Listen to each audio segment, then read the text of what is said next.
Hello everyone, this is going to be an overview of all my testing setup, including everything that I'm going to be using to test cases and coolers, except the cooler that I'm going to be showing this. This is for case testing.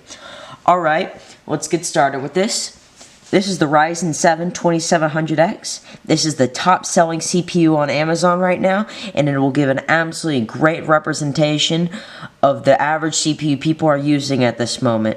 It is 8 cores and 16 threads, 3.7 gigahertz boost, 4.3 gigahertz boost, and I meant 3.7 gigahertz base. But this is a 105 watt TDP chip, yet it is cooler than the 9900K, despite that being a 95 watt TDP chip. Anyway, let's go on to the next component. This is the motherboard I'm going to be using for ATX reviews. This is the Crosshair 6 Hero, the highest in the X370 board of all of them subjectively. It is ready for anything, including LN2 overclocking.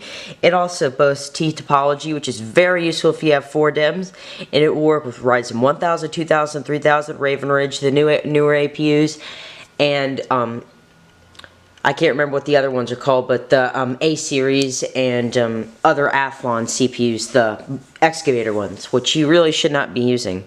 It boasts all the features I need, including the one very useful feature if I ever do a review of a test bench. Let me get this all focused. This is a start button, and this will light up right here.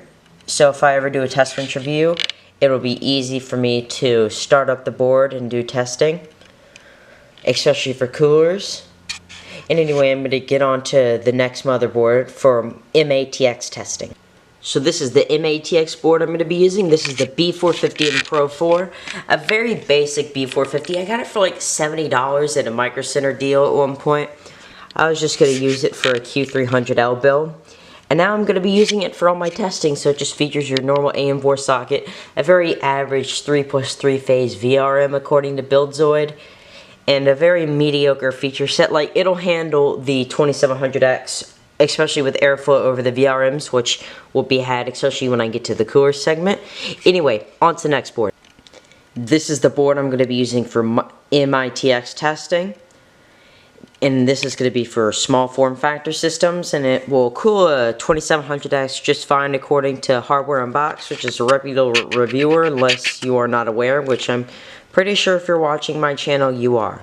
But it has a small VRM heatsink, which is a bit worrying, but I'm going to be using a downdraft cooler, which I will be getting to later for this board, and that will cool those VRMs absolutely just fine. And this 3-phase VRM will supply the 2700X just fine according to most testing, according to reputable reviewers. Anyway, I'm going to get on to other parts. This is the cooler I'm going to be using. This is the AMD Wraith Prism.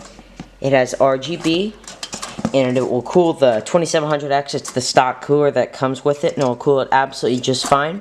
It has 4 nice heat pipes. It is actually OEM'd by Cooler Master, and it has the normal clip installation that you will see with most AMD stock coolers, especially the old ones. But today they really have gotten rid of it, except for this cooler and the Max, and they're very similar. It has a low and high fan switch, and it has a place you can hook up software to it, go through the Cooler Master.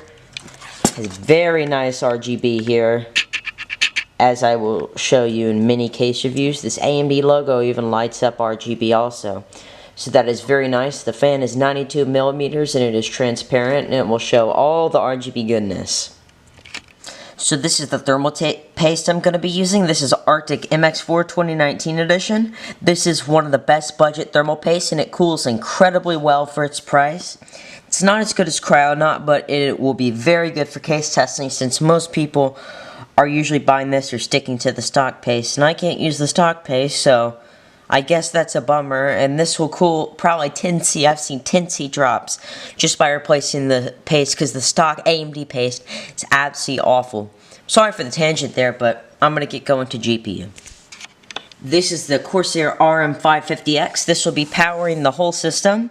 It's fully modular, and right here you can see the whole thing. I got this for $40. Believe it or not, it's a great deal. You can see that there's a Corsair SP fan in there, the same thing that they use in their AIOs, I believe, like the H100i V2 and H100i GTX. So this is overall a great power supply. It's very, very, very quiet, has great voltage ripple, and I highly recommend it to any new builders. Despite, I mean, you can get the 650 watt for not much more. Actually, I'd probably recommend that over this, because you can have a bit more expandability. I actually ran a Radeon 7 and a 3900X in this power supply.